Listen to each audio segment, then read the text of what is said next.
welcome back to my another YouTube video and I hope you all are doing super well right now।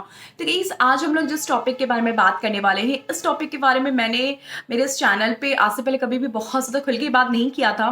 तो guys आज के हमारा जो topic है वो थोड़ा किड्स से रिलेटेड है, because being a mother of 2 kids मुझे ऐसा लगता है कि यार अभी का जो टाइम है, लाइक मैंने विंटर का जो टाइम है ना, उसमें हमें बच्चों की ना थोड़ी प्रॉपर टेक केयर करनी चाहिए, सो दैट कि ठंडी का जो टाइम है वो उससे अच्छी तरीके से इंजॉय भी कर सके और साथ ही में उन्हें किसी भी तरीके का कोई डिफिकल्टी ना हो। तो चलिए अपने इस वीडियो को स्टार्ट करते हैं और बात करते हैं कि क्या है कुछ ऐसी चीज़ें जो हमें विंटर्स में स्पेशली अपने बच्चों के लिए, जो बहुत ही छोटे बच्चे होते हैं उनके लिए, एटलीस्ट आपको आप 5 to 6 ईयर्स तक के बच्चों के साथ आपको इस तरह से ट्रीट करना चाहिए जिससे कि उनका जो विंटर है बहुत ही अच्छी तरीके से मिले। सो या without wasting much time let's get start.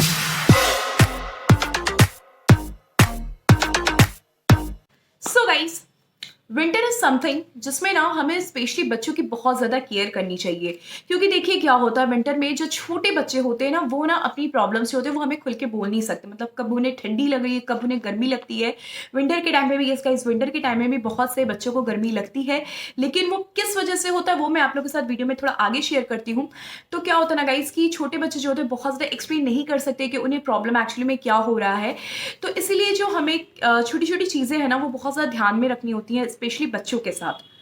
तो गाइस सबसे पहले बात ये आती है कि मैंने ऐसे बहुत सारी मदर्स को देखा है ना जो विंटर के टाइम पे अपने बच्चों को इतने सारे कपड़ों में लोड कर देती हैं, जिससे उन्हें लगता है कि यार जितना ज़्यादा कपड़ा हम बच्चे को पहनाएंगे उतनी ही कम ठंडी उसे लगेगी या फिर उसे ठंडी बिल्कुल भी नहीं लगेगी। लेकिन आपको पता है ये जो तरीका है ना ये बहुत ही गलत तरीका है, मतलब उनका जो इंटेंशन होता है वो सही है, इंटेंशन जो है वो सही है, लेकिन करने का जो तरीका होता है ना वो काफ़ी गलत होता है। तो हमें जो सबसे इंपॉर्टेंट चीज़ है वो हमेशा ध्यान में रखनी चाहिए कि हमें ना हमेशा बच्चों को कपड़े जो है हमेशा एक लेयरिंग में पहनाना चाहिए। तो गाइज लेयरिंग से क्या होता है कि बाहर का जो टेम्परेचर है उसके अकॉर्डिंग बेबी अपने बॉडी टेम्परेचर को एडजस्ट कर सकता है। ऐसा इसलिए होता है क्योंकि देखिए अगर बाहर का जो टेम्परेचर बहुत ज़्यादा ठंडा नहीं है या फिर काफ़ी माइल्ड ठंडा है, लेकिन बेबी ने जो कपड़े वेयर किए हैं वो बहुत ज़्यादा हीट प्रोड्यूस करने वाले कपड़े, मतलब बहुत ज़्यादा स्वेटर जैकेट वगैरह उन्हें पहन लिया है, तो इससे क्या होता है बेबी की जो बॉडी होती है ना बहुत जल्दी वो हीट प्रोड्यूस करने लगता है, जिससे कि ना उन्हें ठंडी गर्मी लगने के जो चांसेस होते हैं बहुत ज़्यादा हो जाते हैं। तो इसीलिए आपको क्या ना हमेशा एक चीज़ ध्यान रखना है, जब भी कभी आप बेबी को कपड़े पहनाते हो ना आपको हमेशा लेयरिंग में करनी चाहिए। तो अब देखिए हम बात करते हैं कि लेयरिंग हमें किस तरीके से करनी चाहिए जिससे कि बेबी का जो बॉडी टेम्परेचर है वो बाहर के टेम्परेचर के साथ वो इजीली एडजस्ट कर सके। पहले वाली जो लेयर होती है वो हमेशा हमें कॉटन की देनी चाहिए। कॉटन से क्या होता है ना कि कॉटन का जो कपड़ा होता है बहुत ही ज़्यादा स्मूथ और सॉफ्ट होता है, साथ ही में बेबी के जो बॉडी रहता है वो भी मतलब बहुत ज़्यादा सॉफ्ट होता है, कि जिस वजह से ना जब भी कभी आप बेबी को लेयरिंग करोगे तो आप हमेशा उनको कॉटन के कपड़े से ही स्टार्टिंग करना। कभी भी गलती से भी ना उलन का जो लेयर होता है वो फर्स्ट लेयर कभी भी मत देना, अदरवाइज क्या होता है बेबी को रैशेस होने की प्रॉब्लम स्टार्ट हो सकती है। कॉटन के साथ क्या प्लस पॉइंट होता है ना कि ये जो कॉटन का जो कपड़ा होता है काफ़ी ज़्यादा ब्रीदेबल होता है, तो हमारी बॉडी जो है, हमारी जो स्किन है उसको भी ब्रीथ करने में बहुत ज़्यादा ईजी होता है। तो आप हमेशा बेबी की जो फर्स्ट लेयरिंग करना कपड़ों की वो हमेशा कॉटन के साथ स्टार्ट करना, और फिर धीरे धीरे आपने पहले कॉटन की ओनीज पहनाई या फिर जो आजकल गंजी आती है अपने वो पहनाए, फिर आप थोड़ा फुल स्लीव्स में गए, फिर आपने इनर पे स्विच, फिर आप इनर पहनाया, फिर आपने स्वेटर पहनाया, फिर जाके आप धीरे धीरे सारी चीज़ें आप लेयरिंग करो। एक चीज़ और क्या ध्यान में रखनी है कि फर्स्ट लेयर और लास्ट लेयर हमेशा आपको बहुत ज़्यादा ध्यान में रखना है कि फर्स्ट लेयर कॉटन का होना चाहिए और जो लास्ट लेयर होता है ना तो उसको ना हमें एक साइज हमेशा बड़ा लेना चाहिए। मतलब अगर आप लास्ट लेयर में कोई जैकेट पहना रहे हो, स्वेटर पहना रहे हो, तो हमेशा एक साइज बड़ा रखना, सो दैट क्या होता है कि क्योंकि देखिए बेबी जो बहुत ज़्यादा मूव करता है, वॉक करता है, मतलब कुछ भी वो अगर मतलब मूव कर रहा है तो इससे क्या, तो उनकी जो बॉडी होती है ना वो धीरे धीरे हीट प्रोड्यूस करती है। तो इससे अगर हम लोग बहुत ज़्यादा टाइट या फिर बहुत ज़्यादा फिटिंग वाले कपड़े पहनाएंगे ना एकदम सेम साइज़ के, तो बेबी का जो बॉडी होता है ना, स्किन जो होती है ना, उसको ब्रीथ करने में प्रॉब्लम होगा, साथ ही में उसको वॉक करने में या फिर एक्टिविटी करने में प्रॉब्लम होगा। साथ में आपने ये चीज़ नोटिस किया होगा अगर कभी हमें भी बहुत ज़्यादा कपड़ों के साथ लोड कर दिया जाता है तो चलने में फिरने में मतलब काफ़ी सारे काम करने में बहुत ज़्यादा प्रॉब्लम होता है। तो इसीलिए आपको भी ये चीज़ ध्यान रखना, जब भी कभी आप बेबी की लास्ट लेयरिंग करते हो, जैकेट स्वेटर कुछ भी हो, उसको थोड़ा सा एक साइज बढ़ा लिया करो, जिससे क्या होता है कि अगर आपको लगता है कि बेबी को वॉक करने में, मूव करने में प्रॉब्लम हो रहा है तो आप उसको उतार सकते हो, या फिर बेबी खेल रहा है तो उसमें अगर उसको प्रॉब्लम हो रहा है तो आप उसको उस हिसाब से आप एडजस्ट कर सकते हो। विंटर का ये सबसे अच्छा विंटर वेयर बच्चों के लिए यही होता है कि आप जब भी कभी बच्चों को ड्रेसअप करते हैं तो हमेशा लेयरिंग करो, क्योंकि लेयरिंग से यही होता है ना कि देखिए हमारे इंडिया में सीन क्या होता है कि बहुत ज़्यादा सेंट्रली हीटेड घर नहीं होता है। तो आप लोग ने नोटिस किया होगा कि अगर आप कहीं पे भी रहते हो, मतलब वहाँ पे एक रूम का टेम्परेचर अलग होता है, दूसरे रूम का टेम्परेचर अलग होता है, दिन का टाइम अलग होता है, दिन के टाइम पे टेम्परेचर अलग होता है और रात के टाइम पे जो टेम्परेचर होता है वो भी काफ़ी अलग होता है। खिड़की खोली तो उसका टेम्परेचर अलग, खिड़की बंद कर दी तो उस टाइम पे टेम्परेचर अलग होता है। तो लेयरिंग वाइज से कपड़े पहनाने से फ़ायदा क्या होता है ना कि अगर आपको लग रहा है कि नहीं अभी बहुत ज़्यादा गर्मी है तो आप एक स्वेटर उतार सकते हो, और अगर आपको ऐसा लग रहा है कि नहीं काफ़ी ठंडी-ठंडी है तो आप उसमें एक लेयर ऐड कर सकते हो। साथ ही में लेयरिंग से क्या होता है कि बच्चे की जो बॉडी के साथ जो है ना हमेशा एक एक कपड़े का टच रहता है, जिससे कि बहुत ज़्यादा उन्हें ठंडी लगने का चांसेस नहीं होता है। तो आपको हमेशा जस्ट ध्यान रखना है कि जब भी कभी आप लोग विंटर में बच्चों को क्लोथिंग कर रहे हो तो हमेशा लेयरिंग करना बहुत ही ज़्यादा इंपॉर्टेंट होता है। नेक्स्ट स्टेप है वो है कि हमें बेबीज़ के साथ विंटर एसेंशियल में उनके लिए कैप, मिटन्स और सॉक्स इंक्लूड करना बहुत ही ज़्यादा इंपॉर्टेंट होता है।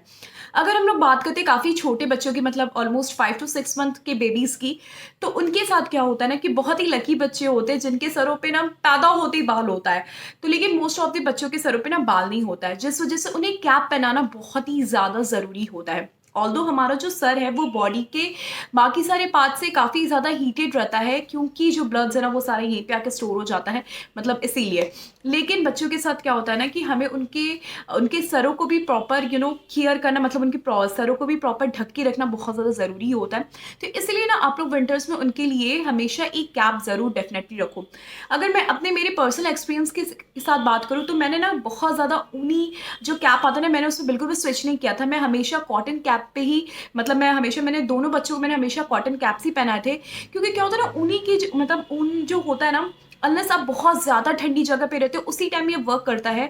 ऑल्दो आप उनके लिए ना नॉर्मल कॉटन के जो कैप आते हैं ना, आप उन्हें वो पहना दो, इससे भी जो उनका सर रहता है ना काफ़ी अच्छी तरीके से ढक के रहता है, और उन्हें ठंडी जो लगने की चांसेस होती है वो कैप कॉटन कैप की कैप से भी काफ़ी कम हो जाता है, परसेंटेज काफ़ी कम हो जाता है। नेक्स्ट अब हम बात करते हैं गाइस मिटन्स की। तो मिटन्स बेसिकली क्या होता है, वो हाथ का ग्लव्स होता है जो बच्चों को पहनाया जाता है।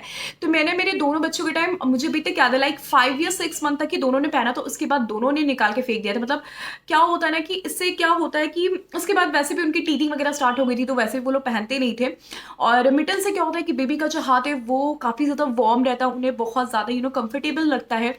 सो आप में से मतलब बहुत सारे लोग हमेशा ये बोलते हैं कि नहीं बेबी सोया हुआ है तो उसको मतलब जितना हो सके मिटन्स कैप वगैरह पहना के रखो, जिससे कि उन्हें ठंडी ना लग जाए।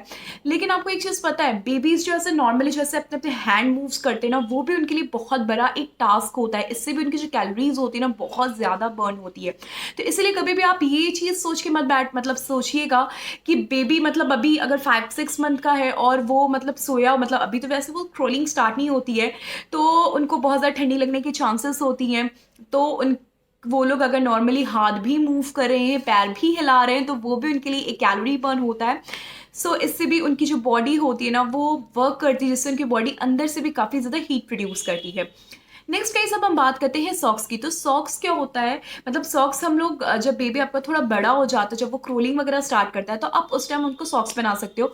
ऑल्दो आजकल तो काफ़ी सारे ऐसे जंपसूट टाइप का आ गया जो ऊपर से लेकर नीचे तक आप उसको बस जिप से कर दो या फिर बटन से आप उसको पैक कर दो, तो आपका जो बेबी का जो पैर होता है ना वो बहुत ही अच्छी तरीके से वो ढक जाता है, जिससे कि उन्हें प्रॉब्लम नहीं होती। तो गाइस आप हमेशा अपने बेबी के विंटर एसेंशियल्स में मिटन्स, कैप और सॉक्स को रखना बिल्कुल भी मत भूलिएगा, और थोड़ा अवॉइड करिएगा कि रात को सोते टाइम अगर बेबी को अगर हम लोग को कैप ना पहनाना पड़े। ऑल्दो आप सुबह के टाइम पे अगर बहुत ज़्यादा ठंडी है तो फिर तो आपको वो जो ऊनी वाला कैप आता है आप उसे पहना सकते हो, ऑल्दो ये दिसंबर जनवरी में। बट अगर आपका बेबी अगर समर के टाइम में हुआ है तो उस टाइम पे आप थोड़ा अवॉइड करिएगा ऊनी हैट वगैरह पहनाने से। आप नॉर्मल कॉटन के कैप जो है आप उन्हें वही पहनाइएगा।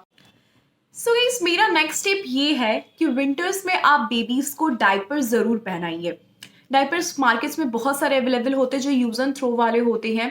आप वैसा डायपर आप बेबी को ज़रूर पहनाइए और थोड़ा अवॉइड करिएगा जो क्लोथ्स वाले डायपर आते हैं उसको पहनाने से। क्या होता है ना कि देखिए अगर आप प्रॉपरली अगर आप लोग चेक करें तब तो बात अलग होती है, लेकिन अगर आप टाइम टू टाइम चीज़ों को मतलब बेबी को चेक नहीं करें और बेबी अगर उसी गीले में सोया हुआ है तो फिर इससे ना उसको ठंडी लगने की चांसेस बहुत ज़्यादा हो जाती हैं। तो इसीलिए आप ये विंटर के टाइम पे मतलब दिसंबर जनवरी के टाइम पे थोड़ा सा अवॉइड करिएगा जो कॉटन वाले डायपर्स आते हैं क्लोथ्स आते हैं उसको पहनाने से, और आप स्विच कर लीजिएगा ये जो मार्केट्स में यूज़ एंड थ्रो वाले डायपर्स मिलते हैं उसको पहनाने में। आई नो बहुत सारे लोगों के माइंड में ये होता है कि डायपर पहनने से रैशेज़ हो जाता है, बट ऐसा नहीं होता है। अगर आप चीज़ की प्रॉपर केयर करते हो तो बेबीज़ को रैशेज़ होने के चांसेस जो है उतने ही ज़्यादा कम होते हैं। और अगर आपको ऐसा लगता भी है तो आप इसके पहले प्रोटेक्शन के लिए आप बेबी को रैशेज़ वाले जो क्रीम आते हैं आप उनको वो यूज़ कर सकते हो, जिससे कि अगर आपको ऐसा लग रहा है कि बेबी को डायपर पहनाने से रैशेज़ हो सकते हैं तो इससे जो है आपकी प्रॉब्लम सॉल्व हो जाएगी। तो गाइस मेरा अगला टॉपिक ये है कि बेबी की बेडिंग को लेकर। तो अगर आपका बेबी बहुत छोटा है या फिर अगर आपका बेबी फीड कर रहा है तो इस कंडीशन में आप क्या कर सकते हो कि बेबी का जो सोने का जो प्लेस होता है ना, आप जब भी बेबी आपको उठता है उसके बाद ना आप उसमें कुछ ऐसी गर्म चीज़ें रख दो जिससे कि जब बेबी आपको उठ के फीड कर रहा है उसके बाद जब वो फिर से जब वो सोने जाता है तो उसको ना अपना जो प्लेस है बिल्कुल ठंडा ठंडा ना लगे, उसको वैसा ही नॉर्मल वो गरम गरम वाला फील है। तो इसके लिए आप ना एक छोटा सा ट्रिक यूज़ कर सकते हो। मैंने भी ये चीज़ किया था, मुझे मेरे बेटे के टाइम पे नहीं पता था बट या बेटी के टाइम पता चल गया। तो क्या होता है ना, अगर आपके पास वो जो हॉट वाटर वाला बैग आता है अगर आपके पास वो है तो आप ना उसको रात को अपने पास गर्म पानी भर के ना आप उसको अपने पास रख लेना, ठीक है। और जब बेबी आपको उठता है फीड करने के लिए ना तो फिर आप उसको लेके उसके पास रख देना, मतलब वो जहाँ पे बेबी सोया हुआ रहता है आप उसको वहाँ पे रख देना और ऊपर से कंबल वगैरह उड़ा के रखना। तो क्या होगा, बेबी का जो बेडिंग होता है ना वो काफ़ी गरम गरम सा फील होता है। और फिर जब बेबी का हो जाता है तो फिर आप उसको हॉट वाटर वाला जो बैग होता है आप उसको हटा के फिर बेबी को वहाँ पे लिटा सकते हो। अगर आपके पास हॉट वाटर वाला बैग नहीं है तो आप ये भी कर सकते हो कि आप बेबी के बेड जहाँ पे बेबी सोया हुआ होता है ना तो फिर आप उसकी जगह पे कुछ ऐसी चीज़ें रख दो जिससे कि वो थोड़ा गर्म हो, या फिर कोई तकिया वगैरह छोटा मोटा तकिया रखे आप उसके ऊपर से कंबल ओढ़ देना। तो ये क्या होता है ना, बेबी का जो बेड होता है वो काफ़ी गरम गरम सा होता है। और आप लोगों ने नोटिस किया होगा पहले के टाइम पे जब हम लोग खुद बच्चे तो हम लोग भी ये सारी चीज़ें करते थे। हम लोग के टाइम पे तो उतना ज़्यादा हीटर वगैरह का यूज़ नहीं होता था, लेकिन अब तो काफ़ी सारा हीटर वगैरह भी है जिससे बेडिंग जो होता है काफ़ी गर्म गर्म हो जाता है, बेडिंग का रूम का टेम्परेचर भी गर्म ही हो जाता है। तो आप लोग ये जो छोटे छोटे ट्रिक्स होते हैं ना बेबी के कंफर्ट के लिए आप लोग विंटर में यूज़ कर सकते हो, बहुत ही ज़्यादा हेल्पफुल होता है। और अवॉइड करिएगा कि बेबी को रात के टाइम सोने के समय ना बहुत ज़्यादा गर्म कपड़े वगैरह पहनाने से। आप नॉर्मली कुछ कॉटन के अंदर से एक दो लेयरिंग कर देना, ऊपर से नॉर्मली अगर स्वेटर या फिर थर्मल का कुछ पहना दे तो उसके बाद फिर आप उसको आराम से लेटाना। इससे क्या होगा ना कि बेबी का ना अपने बिल्कुल कंफर्ट में रहेगा और बहुत ज़्यादा गर्म होने से बेबी की जो जो प्रॉपर नींद होती है ना वो भी बिल्कुल अच्छी तरीके से हो जाएगी। तो अब हम बात करते हैं गाइस बच्चों की मालिश से रिलेटेड कुछ बातों से। तो वैसे तो हम बच्चों की जो है मालिश ऑल टाइम करते हैं, मतलब सारे सीजन्स में हमें उनकी मालिश जो बहुत अच्छी तरीके से करनी चाहिए। लेकिन विंटर में क्या ना, मैं थोड़ा स्पेशल ध्यान रखना चाहिए कि जब भी कभी आप बच्चों की मालिश कर रहे हो ना तो आप एक चीज़ बाहर जितना भी चाहे धूप क्यों ना हो, आप ना एक चीज़ थोड़ा ध्यान में रखना कि जब भी कभी आप विंटर्स में स्पेशली विंटर्स में जब आप उनकी मालिश करते हो ना तो कमरे का जो टेम्परेचर है ना उसको अच्छी तरीके से थोड़ा वार्म कर लेना। वार्म करने का मतलब ये होता है कि आप पहले से जब बेबी को मालिश करने से एटलीस्ट हाफ एन आवर पहले, हाफ एन आवर या 45 मिनट्स पहले आप अपने रूम को अच्छी तरीके से बंद कर लो, जिससे क्या हो ना आपका जो रूम है वो ऑटोमेटिक थोड़ा हीट हो जाए। और फिर उसके बाद फिर आप धीरे धीरे बेबी की एक एक करके लेयर मतलब ड्रेसेस उतार के फिर उनकी मालिश करना शुरू कर दो। अगर आपको ऐसा लगता है कि बाहर बहुत अच्छी तरीके से धूप आ रही है, अगर मैं धूप में बैठ के बच्चे की मालिश करती हूँ तो ऐसा ना, इससे क्या होता है कि मालिश से आप एक तरफ से तो अपने बेबी को हीट कर रहे हो, उनकी मालिश कर रहे हो, ठीक है, और दूसरी तरफ से खुला एनवायरनमेंट होने की वजह से उन्हें हवा लगने का डर रहता है और वो ठंडी हवा जो होती है बेबी के लिए बहुत ही ज़्यादा नुकसानदायक होती है। मैंने ना बहुत लोगों को देखा है, मेरे घर के आसपास भी मैंने एक दो लोगों को देखा है कि मतलब वो लोग ना अगर धूप निकलता है तो वो लोग बेबी को छत पे ले जाके नहला देते हैं, बेबी को जाके छत पे मालिश करने लगते हैं। तो आप लोग को ना ऐसा नहीं करना। आप जब भी कभी बेबी की स्पेशली विंटर्स में आप मालिश करो या फिर जब आप उनको नहलाने जाते हो ना, हमेशा कमरे को या फिर वॉशरूम को थोड़ा सा पहले से बंद करके या फिर हीट वो ऑन करके रखो, जिससे जो है बेबी को ना बहुत ज़्यादा मतलब बाहर के एनवायरनमेंट में बहुत ज़्यादा वो टच ना हो सके, क्योंकि बेबी आपका बिल्कुल न्यूड रहता है तो उसको ठंडी लगने के चांसेस हो जाते हैं ना, इसीलिए। अब हम बात करते हैं गाइस बेबी के कुछ फूडिंग को लेके। तो अगर आपका बेबी फीड कर रहा है तब तो फिर उसको ऊपरी किसी खाने की कोई ज़रूरत नहीं होती है। लेकिन अगर आपका बेबी 1 ईयर से ज़्यादा है, 1 ईयर 2 ईयर से ज़्यादा है, तो उस टाइम पे ना स्पेशली विंटर्स में आपको ना उनकी इम्यूनिटी पे बहुत ज़्यादा ध्यान देने की ज़रूरत है। तो आप उनके फूड्स में कुछ ऐसी ऐसी चीज़ें इंक्लूड करते रहो जिससे क्या होगा ना, उनकी बॉडी जो है ना, ऐसी चीज़ें जो बॉडी को अंदर से हीट प्रोड्यूस करती है। तो अगर आप लोग नॉन वेजिटेरियन हो तो आप लोग उनके खाने में ना एग वगैरह बिल्कुल भी, मतलब आप लोग एग ना उनके फूड में ऐड कर दो। इससे क्या होगा, एग से क्या होता है, हमारी बॉडी जो होती है ना अंदर से बहुत ही ज़्यादा हीट प्रोड्यूस करती है। तो अगर आप बेबी को होल डे में अगर आप एक भी अंडे खिला देते हो तो इससे क्या होता है, बेबी का जो बॉडी होता है ना बहुत ही अच्छी तरीके से वार्म फील करता है। तो गाइस अब हम बात कर लेते हैं फ्लूइड्स को इनटेक मतलब इंक्लूड करने की बच्चों के डाइट्स में। तो आप लोग ना विंटर्स में स्पेशली आप लोग जितना हो सके उनको गर्म दाल, गर्म दूध और भी जितनी भी लिक्विड की चीज़ें होती हैं, सूप वगैरह, आप अपने बेबी को इंक्लूड कर दो। क्योंकि देखिए सॉरी ठंडी में क्या होता है, हम लोग वैसे ही पानी का जो इंटेक होता है बहुत ही कम करते हैं।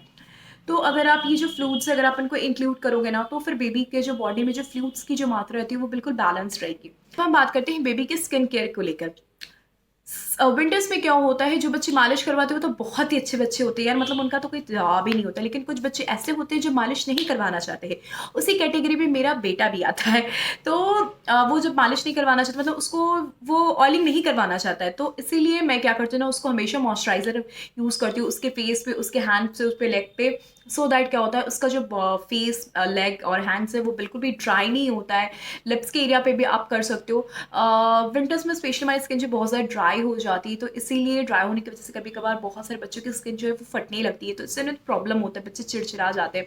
तो आप हमेशा ध्यान रखो, अगर बेबी आपका ऑयलिंग करवा रहा है तब तो बहुत अच्छी बात है। ऑल्दो अगर आपका बेबी ऑयलिंग नहीं करवा रहा है तो आप उनके स्किन पे मॉइस्चराइजर अप्लाई करना बिल्कुल भी मत भूलिएगा। रात को सोने से पहले या फिर जब भी कभी आपको टाइम मिलता है, होल डे में एटलीस्ट 2 to 3 टाइम्स आप अपने बेबी के बॉडी को मॉइस्चराइज करना बिल्कुल भी मत भूलिएगा। तो अगर कभी भी आप बच्चों के साथ बाहर जाते हो, जैसे अगर आप वैक्सीनेशन के लिए भी अगर आप लोग बाहर जा रहे हो ना, तो आप लोग एक चीज़ हमेशा ध्यान रखना कि बेबी का ये जो पार्ट होता है, कान का पार्ट, बहुत ही ज़्यादा सेंसिटिव होता है, इससे उनको ठंडी लगने की चांसेस होती है। तो आप हमेशा एक चीज़ ध्यान रखना कि बच्चों का जो कान है वो हमेशा उसको ढक के रखना। आप वो जो हुडीज़ वगैरह आता है ना, आप उसको अवॉइड करिएगा। मतलब हुडीज़ जो है ना वो प्रॉपर जो कान को वो ना अच्छी तरीके से वो ढकता नहीं है। आप उसकी जगह जो नॉर्मल कॉटन्स के कैप आते हैं या फिर ऊनी वाले जो कैप होते हैं ना, आप उनको लगाइए। ऊपर से अगर आपको ऐसा लगता है तो फिर आप ऊपर से आप बच्चों को हुडी दे सकते हो, लेकिन हुडी ऐसे डायरेक्ट मत दिया करो। क्योंकि ना उससे प्रॉपर लगता है, देखने में लगता है कि बच्चों का कान ढका है, लेकिन वो कान बिल्कुल भी नहीं ढका होता है। वो ना अगल बगल से चारों तरफ से हवा मतलब हवा लगने के चांसेस हो जाते हैं, इससे बच्चों को ठंड लग जाती है। तो अगर आप बच्चे को लेकर कभी भी बाहर जाते हो तो एकदम ध्यान रखो कि कान को बिल्कुल भी ढकना मत भूलिएगा, क्योंकि कान से ही बहुत जल्दी ठंडी हवाएं अंदर जाती है जिससे बच्चों को प्रॉब्लम कर देती है। तो कान को ढकना बिल्कुल भी मत भूलिएगा। सो गाइस आज की इस वीडियो के लिए सिर्फ इतना ही था। उम्मीद करती हूँ वीडियो आप लोगों को बहुत ही ज़्यादा अच्छा लगा होगा, साथ में बहुत ज़्यादा हेल्पफुल भी लगा होगा। क्योंकि मैंने जो मुझे जो जो चीज़ें लगी जो मुझे आप लोगों के साथ शेयर करनी चाहिए, मैंने इस वीडियो में ट्राई किया वो सारी चीज़ें कवर अप करने की। ऑल्दो जैसे मैंने आप लोगों को पहले ही बता दी कि मैंने इससे पहले मेरे इस चैनल पे कभी भी किड्स से रिलेटेड बहुत ज़्यादा बातें नहीं की थी, बट मुझे ऐसा लगा कि विंटर का टाइम है, थोड़ा बहुत अवेयर होना ज़रूरी है। बहुत सारे पेरेंट्स को पहले से पता होता है, बट बहुत सारे पेरेंट्स ऐसे होते हैं जो न्यूली पेरेंट्स बने हैं या फिर उनको ये छोटी छोटी चीज़ें होती है जिसके बारे में अवेयर नहीं होता। तो आई होप कि इस वीडियो से आपको बहुत ज़्यादा हेल्प हो गया होगा। सो यार वीडियो पसंद आएगा तो प्लीज़ प्लीज़ प्लीज़ मेरे इस वीडियो को एक लाइक ज़रूर कर दीजिएगा। चैनल पर नया तो प्लीज़ इसे सब्सक्राइब कर दीजिएगा। सब्सक्राइब के बगल में जो बेल आइकॉन है उसे प्रेस कर दीजिएगा, जिससे जब भी मैं अपना कोई नेक्स्ट वीडियो पोस्ट करती हूँ उसके नोटिफिकेशंस आपको मिल जाएंगे। और साथ ही में मुझे इंस्टाग्राम पे फॉलो करना मत भूलिएगा। इंस्टाग्राम का जो हैंडल वो आप लोग को यहाँ पे मिल जाएगा। इंस्टाग्राम पे फॉलो क्यों करना भाई, इससे आप लोग मेरे और भी ज़्यादा क्लोज आओगे, हम लोग बहुत ही अच्छी बड़ी बड़ी फैमिली होंगी, क्योंकि वहाँ पे मैं अपने लाइफ के सारे अपडेट्स वगैरह सारे मैं वहाँ पे पोस्ट करती रहती हूँ। सो या अगर आप लोग फ्यूचर में मेरे से अगर किड्स से रिलेटेड कोई भी अगर टॉपिक चाहते हो मैं कवर करूँ या फिर आप लोग के साथ शेयर करूँ, तो प्लीज़ मुझे कमेंट करके बताइएगा ज़रूर कि अगर आप लोग की कोई क्वेरीज वगैरह होती हैं तो। एंड या कैसा लगा ये भी प्लीज़ बताइएगा, या वीडियो को शेयर ज़रूर कर दीजिएगा। सो या आज की इस वीडियो के लिए सिर्फ इतना ही, मिलते हैं नेक्स्ट वीडियो में। Till then bye bye, take care, love you all, दगा दगा, हैप्पी विंटर्स।